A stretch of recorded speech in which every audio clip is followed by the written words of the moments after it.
ಒಳ್ಳೆಯ ಕಂಟೆಂಟ್ ಇರೋ ಸಿನಿಮಾ ಕೊಟ್ರೆ ಕನ್ನಡ ಸಿನಿ ಪ್ರೇಕ್ಷಕರು ಕೈ ಬಿಡುವುದಿಲ್ಲ ಎನ್ನೋದು ಮತ್ತೊಮ್ಮೆ ಸಾಬೀತಾಗಿದೆ. ಹೌದು, ರಾಜ್ ಬಿ ಶೆಟ್ಟಿಯವರ ಲೈಟರ್ ಬುದ್ಧ ಸಂಸ್ಥೆ ನಿರ್ಮಾಣದ ಸಪ್ತಸಾಗರದಾಚೆಯಲ್ಲೋ ಸಿನಿಮಾದಲ್ಲಿ ಪ್ರಿಯಾ ಅಂದ್ರೆ ರುಕ್ಮಿಣಿ ವಸಂತ್ಗೆ ಗಂಡನ ಪಾತ್ರ ಮಾಡಿದ್ದ JP ತುಮಿನಾಡ್ ನಟನೆ ಹಾಗೂ ನಿರ್ದೇಶನದ ಸೂ ಫ್ರಮ್ ಸೋ ಚಿತ್ರವನ್ನ ಕನ್ನಡದ ಸಿನಿ ಪ್ರಿಯರು ಒಪ್ಪಿಕೊಂಡು ಅಪ್ಪಿಕೊಂಡಿದ್ದಾರೆ. ಕಾಮಿಡಿ, ಹಾರರ್, ಎಮೋಷನ್ ಎಲ್ಲವನ್ನ ಹಿಡಿದಿಟ್ಟುಕೊಂಡ ಸೋಮೇಶ್ವರದ ಸುಲೋಚನನ ಕಥೆಯನ್ನ ಪ್ರೇಕ್ಷಕ ಪ್ರಭುಗಳು ಮೆಚ್ಚಿದ್ದಾರೆ ಎನ್ನಬಹುದು.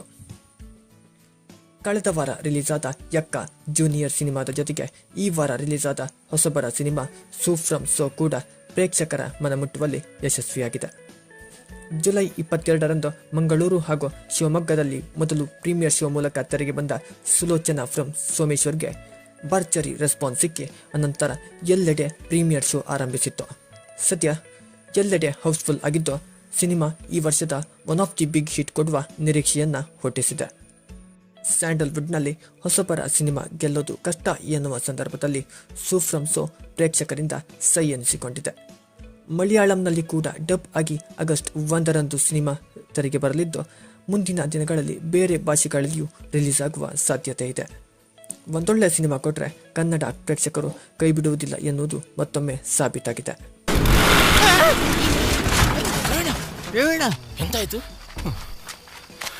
ಎಂತೆಲ್ಲ ಗಾಡಿ ಸ್ವಲ್ಪ ಸೈಡಲ್ಲಿರಲಿ. ಇದು ತುಂಬಾ ಸೈಡ್ ಆಯ್ತಾ ಅಂತ.